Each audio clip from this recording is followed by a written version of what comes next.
Bom, agora a gente vai resolver uma questão aqui sobre o assunto de gravitação, né? Especificamente falando velocidade orbital dos corpos em órbita, certo?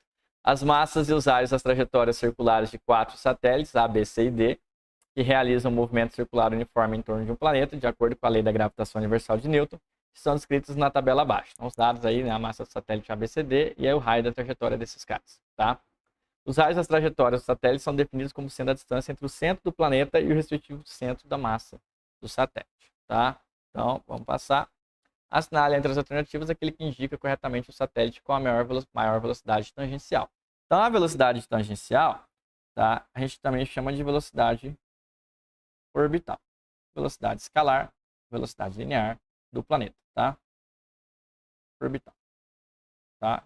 E eu quero saber qual tem maior velocidade. Então, a gente poderia já partir de uma fórmula pronta aqui, mas vamos mostrar a lógica por trás desse negócio, tá?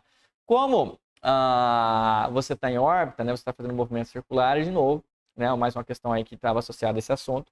Você tem uma resultante centrípeta e a força gravitacional dos corpos, entre os corpos, né? A força de atração entre os corpos, gravitacional, ela é a resultante centrípeta, tá? Então, se você não lembrar da fórmula pronta de velocidade orbital, você pode deduzir a partir dessa expressão. A força gravitacional, gente, ela é a constante vezes a massa do corpo orbitado, a massa do satélite, que aqui é m, né?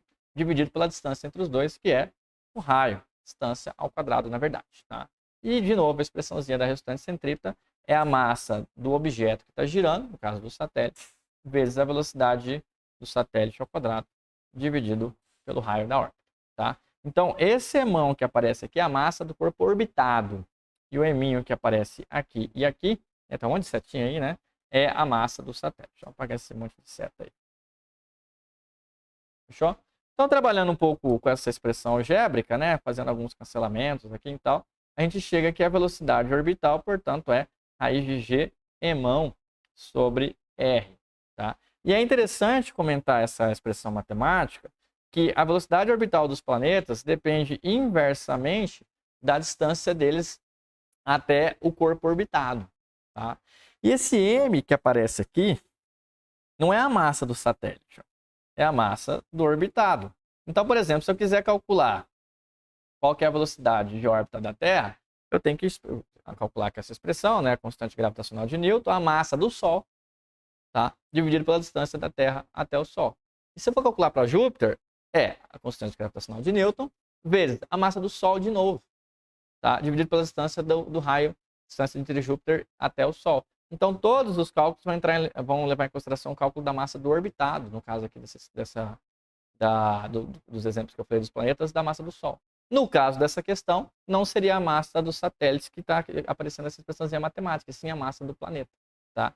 De tal forma, gente, que esses dados aqui são absolutamente inúteis para a gente analisar a velocidade orbital, porque a velocidade orbital vai depender de uma massa, que é a massa do planeta, que é a mesma para todos os casos. Então, a única coisa que é relevante é olhar o raio da trajetória, tá? E aí, de novo, né? A velocidade orbital e o raio da trajetória são inversamente proporcionais. Então, se eu quero a maior velocidade orbital, a maior velocidade tangencial, basta pegar o menor raio, tá? Voltando aqui nas alternativas, o menor raio é o R sobre 2, tá? O satélite B, portanto, vai ter uma maior velocidade, tá? A resposta é letra B.